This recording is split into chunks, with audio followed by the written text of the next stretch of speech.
बहू, तेरी शादी होने वाली है अगले महीने। ये बस्ता उठाकर कॉलेज जाना बंद कर दे अब। अरे कैसी बात कर रही हो, अभी उसकी उम्र ही क्या है। इतनी जल्दी शादी करने का फैसला मैं नहीं लेने वाला।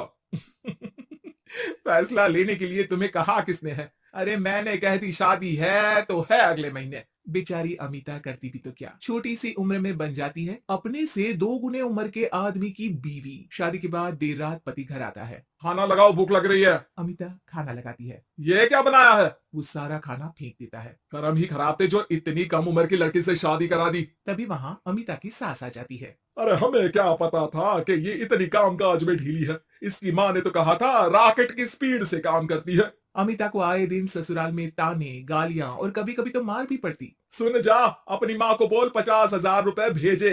फ्री में नहीं रखना है तुझे। अरे मेरी एक आंख का ऑपरेशन भी तो करवाना है।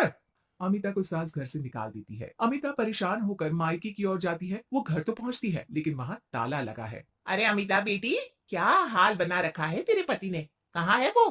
अमिता पड़ोसी के सामने रोने लगती है। मुझे नहीं जाना उस घर में चाची। मेरे मम्मी पापा कहाँ है? उन लोगों ने तो ये मकान छोड़ दिया बिटिया। वो लोग तो कहीं और शहर चले गए। तुझे नहीं बताया? अमिता जोर जोर से रोने लगती है। नहीं बताया। ये क्या कर गए माँ पिताजी मेरे साथ। मेरी जिंदगी तो नर्क से भी खराब है। अब मैं क्या करूं?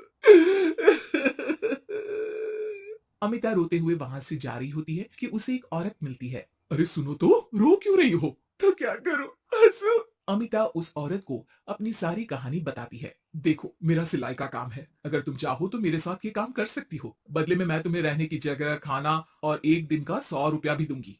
अमिता कुछ सोचती है और फिर उस औरत के साथ चल देती है। अब क्या था, अमिता की जिंदगी अपने मायके और ससुराल से दूर एक नए सिरे से शुरू होती है। रहना खाना फ्री होने के कारण अमिता रोज का पैसा बचा लेती। वो आसपास के लोगों के भी कपड़े सिलने लगी। और एक दिन सिलाई सेंटर की एक औरत कहती है, अरे वो साड़ी की कंपनी है ना, वो बिक रही है।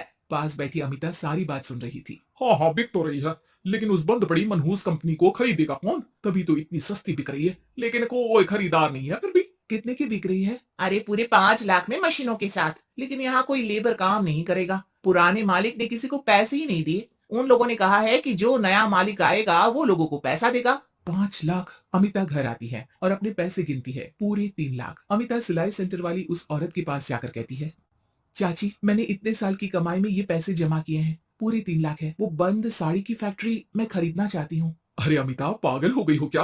वो 5 लाख की बंद मनहूस फैक्ट्री खरीदेगी, फिर लेबर का बकाया पैसा देगी, और वो फैक्ट्री चलेगी कि नहीं ये भी कोई नहीं जानता। लेकिन अमिता नहीं मानती। वो उस औरत से कहती है कि वो उस फैक्ट्री को खरीदना चाहती है और खरीद कर ही रहेगी। औरत भी अमिता की मदद कर देती है और फिर अमिता के नाम एक साड़ी फैक्ट्री हो जाती है। शुभारंभ वाले दिन अमिता लेबर से कहती है, मैं इस फैक्ट्री को दोबारा खड़ी करना चाहती हूँ। आप लोग इसमें माहिर हैं। मैं नहीं जानती कि पहले वाला मालिक के काम करने का क्या तरीका था, लेकिन मैं अपनी योजनाओं के साथ आई हूँ। मेरे पास आप लोगों को देने के लिए अभी तो पैसे नहीं है, लेकिन मैं वादा करती हूँ 3 महीने में आप लोगों के पैसे ब्याज सहित आप लोगों को दे दूंगी। और ये क्या बात होती है? हम सारा दिन फिर से काम करें और पैसे ना मिले तो हम खाएंगे क्या? सिर्फ 3 महीने की बात है। वैसे भी आप लोग बिना काम के यहाँ नए मालिक के इंतजार में बैठे ही थे। मैं काम करना चाहती हूँ और 3 महीने में सारे पैसे देने का वादा भी करती हूँ। लेबर आपस में सलाह करते हैं और अमिता की बात मान लेते हैं। सिलाई सेंटर से मशीन, सिलाई और कपड़े के ज्ञान में माहिर हो चुकी अमिता सभी के साथ मिलकर खुद काम करती। शहर और दूसरे शहरों में घूम घूम कर साड़ी का डिजाइन दिखाती और ऑर्डर लेती।